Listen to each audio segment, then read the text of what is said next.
Hey, hope you're having a good day. I wanted to talk to you today about an illness that I was born with that's incredibly rare. It's called systemic mastocytosis. And when I was first diagnosed, I was about 32 years old. I went to probably 6 different doctors before I understood the impact that this illness would have on my life because it was so rare, because it is so rare. I first started getting aggressive symptoms when I was 27 years old. And if you've just gotten this diagnosis, I want you to know you don't have to just curl up in a ball and think that your life is over. It's incredibly life-changing, life-altering, but it doesn't mean that your life is over. I'm 61 years old now, so I've been aware of it and had the active symptoms for a lot of years. Like I say, I was 27 when it first decided to show itself. This disease is unique in that if the symptoms show up when you're a newborn, almost all the time you grow out of it by the time you're a teenager. Now, having said that, that sounds like an incredible blessing, and it is, except I can't imagine being born with this illness, and let alone being a mother of a child, little child with this illness, because of the debilitating effects it has, and the fact that if it's affecting your skin like mine does, to have a baby that has big open sores and welts and skin issues like that with a diaper. I don't know how these mothers do it. I just don't. I know the children get through it. Children are resilient and they're strong. But as a mom and as a grandma, I don't think I could do it. So if your child has this, my heart goes out to you. And I want you to know that there's support out there for you and that it will get better. So hang in there. Find support groups. Find anybody. Text, message me. I'll chat with you. Okay, so there's that. Having said that about the skin issues, my skin issues have never been horrific. Like if you were to Google systemic mastocytosis and you look at the photos of the little babies, and they're always what you would call very extreme. And there's a big, broad scale as to the skin issues that this disease gives you. Mine, luckily, are just brown spots. They kind of look like age spots. And when mine first appeared, they were just on my trunk mostly, 90% of the time. Now they're kind of creeping up a little bit. They do get red and itchy and drive me crazy when they're irritated, when I've eaten something I shouldn't have eaten or breathed something I shouldn't have breathed. I get the allergic reaction, want to claw my skin off. But I'm very blessed, and I know that I am, because a lot of the people with this illness, and especially the newborns, they can have big open welts, and they almost look like a blister. It's filled with fluid, and a lot of them are lesions, and it's just bad. But there are so many new medications now that they didn't have back when I was diagnosed that really have made life with mastocytosis a little better. So let me tell you about my story living with this illness. I was pregnant with my fourth baby, and I started having a lot of issues. I struggled with my third pregnancy in that I was extremely tired all the time, and I was with my first one too. But my first one, I think, was more that I was severely underweight. I had an issue with anorexia as an adolescent. So anyway, back to the story with my fourth child. I was so tired all of the time, and I had 3 little babies already. My oldest was like 3 years old, and then I had a 2-year-old and a 1-year-old, and I was pregnant. And so one day I was having some false labors, and the doctor said, you just need to rest more, and you need to get more sleep. And I'm like, how the hell am I going to do that? I've got 3 babies at home. And I had this big house, and it was just very hard. And so that was my introduction, I think, to it. This illness can cause, and does cause normally, a lot of fatigue. Chronic fatigue is one of the symptoms, and it's because your body is being overdosed with histamine. There's an actual histamine overdose. It's like always being in a continual allergic state. The movie in the 70s called Bubble Boy, he was born without any immune system, and he had to live in a bubble. Well, that's kind of like what mastocytosis is. And I call myself a bubble girl a lot. I'm not as much as I used to be, but it's because I don't go out as much as I used to. I know I'm rambling. Try to hang in there with me. Okay, so my story is I was taking my second youngest son to kindergarten, walking with my 4-year-old, who was my baby. We were walking him to kindergarten, and then we were going to walk home together, and it was maybe 1.5 blocks at the very most. And by the time I got back home, I was covered in these spots. And like I say, it was mostly my chest, a little bit down my arms, and a little bit on my legs, but mostly on my trunk. And it just looked like red spots everywhere. And I thought, what's happening? And then they started to get itchy. And I was like, well, this is bullshit. What is going on with me? Have I eaten something I'm allergic to? No, because before this, I never had any allergies. Hay fever runs in my family rapidly. It used to, before all of the Claritins and things came out. It was really debilitating for a lot of my family members, my siblings, my mother. Hay fever time was just miserable for them. And my oldest son had the same thing.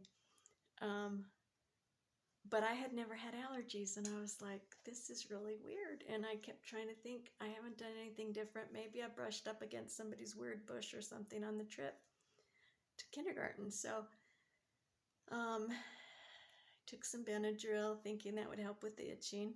It did a little teeny bit, but I didn't take a lot because I didn't want to get tired. I had kids coming home from school, and I still had my 4-year-old home with me. So I made an appointment with my dermatologist because the spots didn't go away after a few days. And I started developing stomach issues. And I would just be sick every morning. I would be sick. And there was nothing I could do about it. I was so tired. My skin was itching. I was sick all the time, feeling just sick, like always nauseous. And so I made an appointment. Finally, after a month or two, he got me in to see him. I had been to other doctors along the way.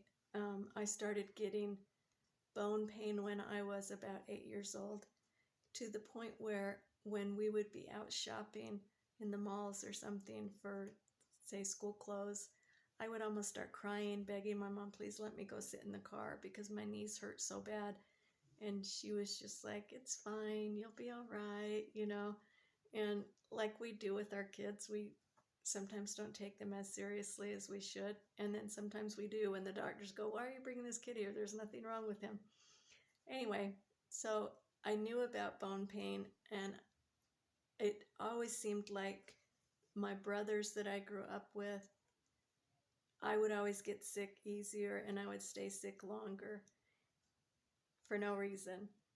And so I didn't understand that. I finally got in to see this dermatologist, and before this, I had been diagnosed with arthritis. I'd been told I was going to have like a major hunchback because my bone pain was so bad. My hips and knees were horrible. I had been told maybe you have lupus, you know, all of these weird things. Nobody knew why I had issues like I did, which were just mostly bone pain at the time and fatigue. So now I had these new symptoms. I had the rash, I had the stomach issues. Um, so the dermatologist comes in, and I'll never forget because I was sitting there thinking, oh, he's going to give me this new cream. He'll give me some kind of cream. I'll put it on my rash and it'll be gone. I won't have to worry about it anymore. And he saw my spots and he just really stared at them for a while. And he's like, Jack, I think we should do a biopsy. And he didn't really say why or anything. He's just like, no, I think we need to do a biopsy. So I says, okay, you know, what does that mean? I'm naive. And I mean, I was mother of 4 kids, but I still, you know, I didn't understand what a skin biopsy meant. I thought they just maybe scraped your skin a little bit, you know, to get a couple of cells. Oh no, I needed stitches from mine. In fact, I still have scar here and one on my stomach. So I go home thinking, oh my God, he just took big chunks of skin out of me. And he said, I'll call you when I know, you know, what this is. And I'm like, you're not just going to give me a cream? And he's like, well, we'll talk about that later. So anyway, I get home, I'm doing about my day. I keep pulling my stitches, you know, I'm ripping the one out in my stomach, accidentally catching it on things. So my mom comes over and she's like, let me help you with your kitchen. And so she came over and kind of helped me out for that day. But the doctor called me the next day, which I thought, that's really fast. That's impressive. Usually back then you had to wait like a week before you heard anything. And he called and he said, Jackie, I've got some news that we need to talk about. And I said, okay, what is it? And he says, you have a disease called mastocytosis. And I'm like, wait, what? I've never heard that before, you know, spell it for me. And the internet was just very, very new back then. And I didn't really have a lot of access to it yet. I had thought about getting a computer, but they really weren't priced well enough. So I didn't have any resources. Went to the library.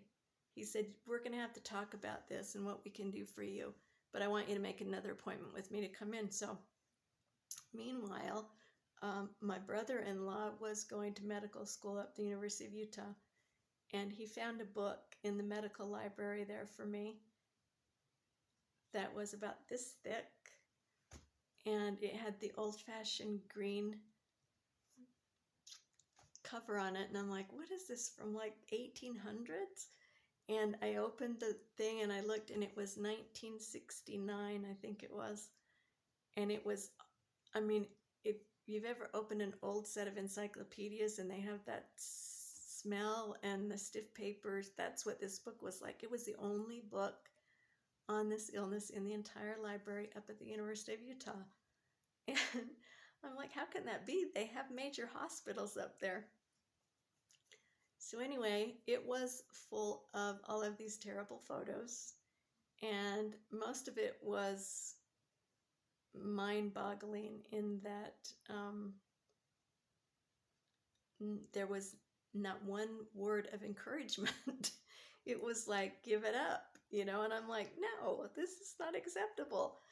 And so I felt like I was kind of prepared, and I went back in to see my dermatologist, and I had a little bit of information with me, and he said, I want you to come up to the University of Utah with me. There's a group conference for dermatologists.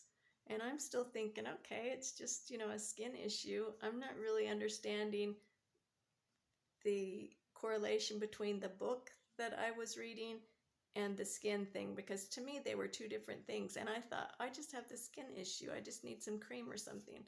So I decided to go up to the university with him and be basically the guinea pig. He said, I want to show you to all of my colleagues and everybody from the West that's flying in for this conference. And I'm like, okay. So I get there, and they're like, okay, take your clothes off, put this little robe on. And I'm like, okay, you can look at the spots, on my arm. And they're like, no, we want to see the ones on your chest, on your stomach. They were much bigger. And so I'm sitting on the little thing that they have in the doctor's appointments. I don't know what the hell they're called. Chairs, benches, tables, whatever. And so I've got to open to the front. And all of a sudden this line of physicians start walking in. I end up just dropping the thing. And they're coming in, but they're coming in with cameras, big old cameras, and they're getting like this close to my body and taking these photographs of my spots, asking me questions. And it was fine. I was used to people seeing me naked by then. I'd had 4 babies and been to a lot of physicians for my bone pain, but it was just mind-opening because they were all so fascinated, and it started to dawn on me that this isn't a normal thing, and we're going to have to try to figure this out. It's not going to be something I can just turn over to my physicians and think that they're going to cure me. So light bulb ding goes off, and it was a little scary. And everybody was like, oh, you're so brave for doing this. Thank you, thank you. Never have we seen anyone that has this. And so literally like 100 guys walk through here, and then they were going into the auditorium, and I'm thinking they're just going to talk about it, kind of educate each other on what they found.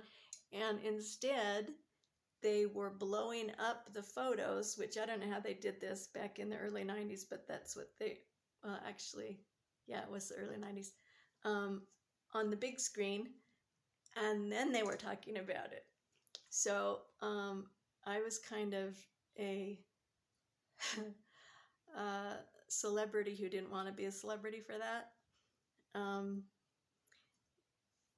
Anyway, this doctor and all of the doctors there were going to meet and talk about my case and then get back to me. So a couple more weeks go by, and then he gives me what he said is his best guess of what to do with me at the time, and it was to put me on Benadryl, which I could not be on Benadryl because I had babies to take care of. I had little kids. I had a house to clean. I couldn't sleep all day long. I was already tired all of the time, and he says, then we can try some prednisone, and that will help with the allergic everything, but you're going to have to make up your own list of what sets you off because your body produces too many mast cells. Mast cells are what make you allergic to things. So if some normal person, I don't know the numbers anymore, but let's say that they had 100 mast cells in their body. Mine would have like 100,000 mast cells in their body. So somebody might get a little bit of hay fever. I would get so much hay fever that I would have to use an EpiPen so that I didn't get anaphylaxis. That's the difference between a person without a histamine issue and a person that has a big histamine issue. And so when I say you have to become a bubble person, you have to protect yourself from the environment. The environment is everything from perfumes, from hairspray, from cologne. All of those things really set me off. cleaning products, anything with rubbing alcohol, anything with ammonia. These are what set me off. Every single person with this illness is a little bit different. We all have a few things in common, but it's very hard, and you have to make your own list. And the only way you can do that is to just sadly suffer through it and figure out what's a trigger for you and what isn't. So he said, the prednisone will help with that. You need to figure out how to keep yourself in your own kind of bubble.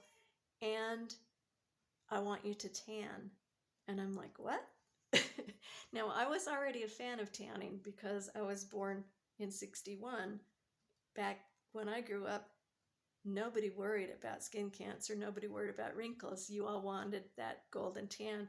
I mean, we used to pour oil, Hawaiian oil, on us so that we could get tan faster. I can't tell you how many sunburns I've had where I have big patches of skin that would peel off from a sunburn.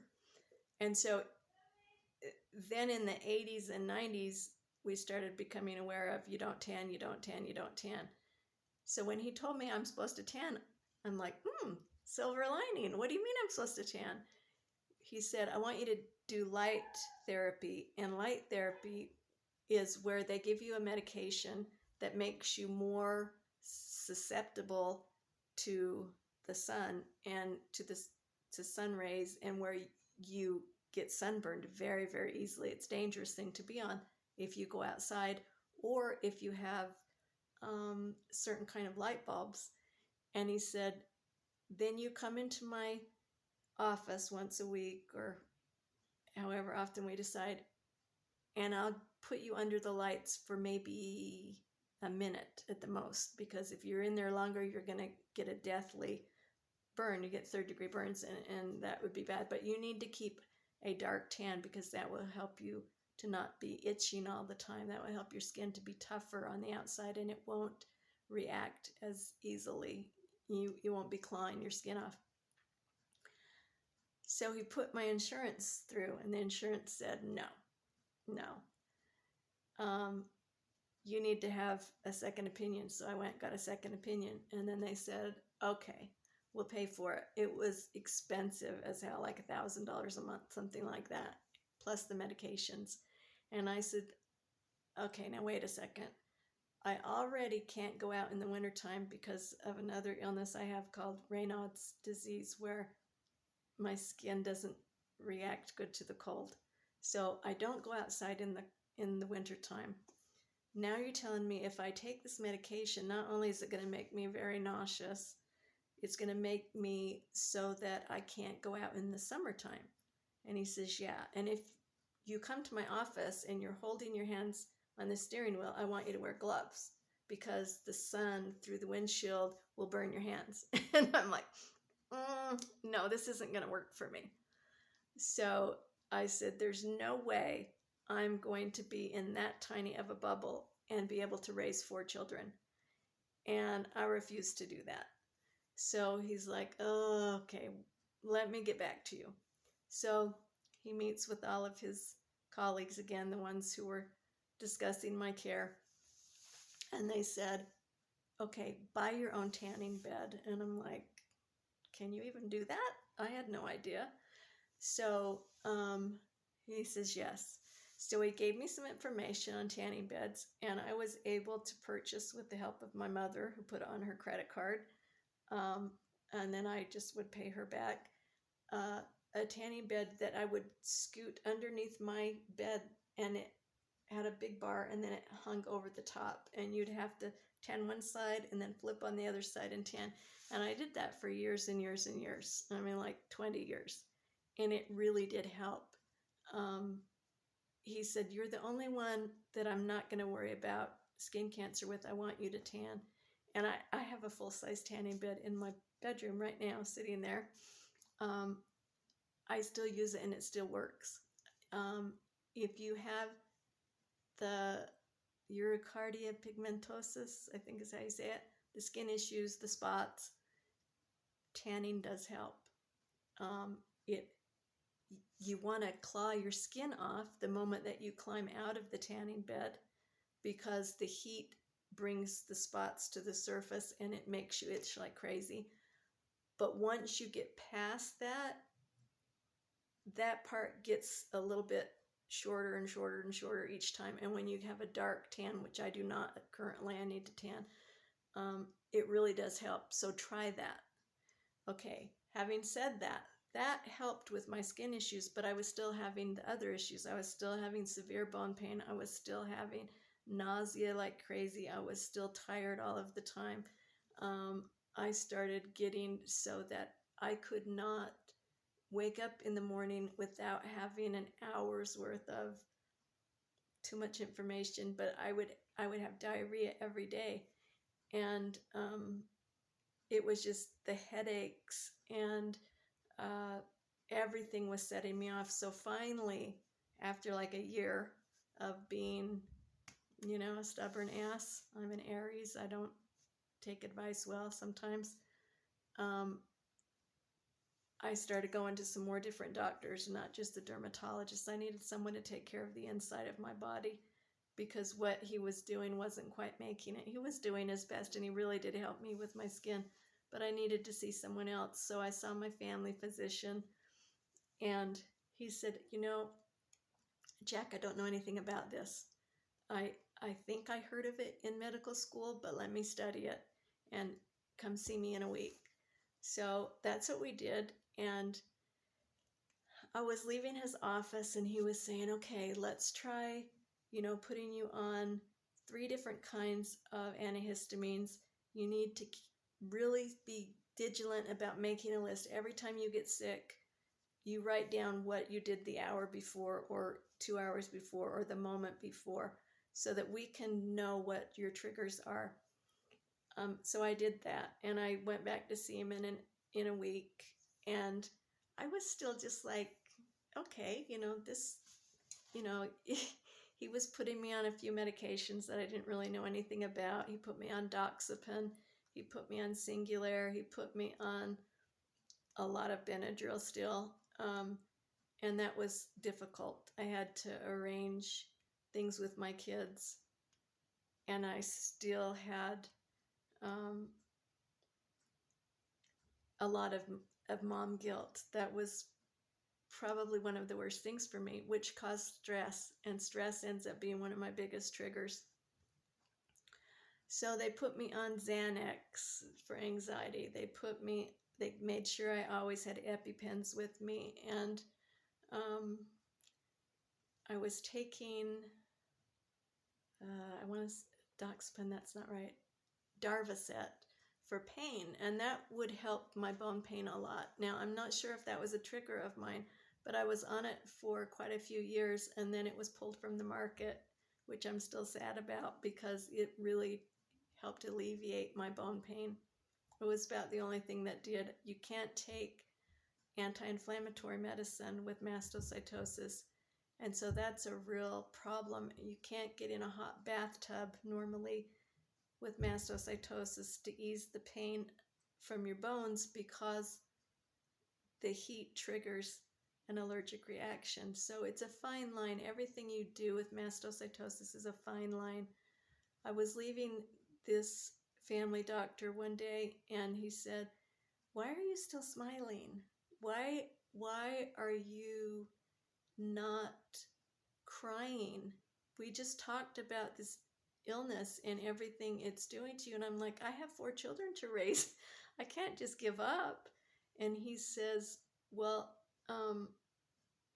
I don't think you understand how serious this illness is." And I said, "Oh, I do. I've seen the one book at the University of Utah, and I've seen all of the black and white photos in it." And he said, "Well, I just want to make sure you understand." And I said, "I understand. I'm just not willing to go there." And he says, "Okay." So he says, "Come see me in a month and we'll talk about how you're doing." Well, in that month's time, he had a family tragedy and he stopped practicing medicine. And so I had to find a new doctor. And by then, It had been a couple of years, and the internet was starting up, and I had purchased a couple of computers for my children. And so I started doing research, and I was pretty good at research because I'd always studied family history that my grandfather got me into. And I loved solving mysteries. And doing family history is a mystery because you're always looking for that next person, or what did this guy go through? What did this woman, what was her life like? And so I thought to myself, this is just another mystery, Jack, and you're going to be able to do it. So I looked everywhere on the internet, and I finally found a very small group. There were maybe 300 people worldwide who at the time were the only known people that had this illness, myself included. There was a gentleman from Australia who was a pharmacist who was a godsend to us because he knew about medications. And we all formed a group that now is very well known. It's called the Mastocytosis Society. And they have a website now. Back in the day when we started, we had a paper newsletter that we would write inspiration, we would write information. What are you taking that's working? What are you taking? And then it was printed up. It would end up being maybe 3 or 4 pages and mailed out every couple of months. Now it's a website. Now they have fundraisers, they have t-shirts, they have their own ribbon, and it's spotted, which I love. So there's so much more information. But what I'm trying to say, probably not well, I finally found a doctor who made the biggest difference for me, and he was an oncologist. Because what I didn't realize in the beginning was mastocytosis is technically a blood cancer. It's not leukemia. It can turn into leukemia, a special kind of mastocytosis leukemia, where there's so many, if I understand this correctly, there's so many mast cells in your blood that it becomes like a leukemia because your body doesn't understand that the extra cells aren't cancer cells. They think they're cancer cells, and that's part of the reason why we're tired all the time is our immune system thinks that it's being attacked by all of these thousands too many cells in our bodies, but the other half of our body thinks, ooh, we need mast cells, they're important, so let's keep making them. It's just that they don't understand, that part of us doesn't understand, no, we have our quota. They just keep pumping them out. And since mast cells are part of your blood, they're in your blood, it's a blood disease. And since there are technically too many cells, whether it's cancer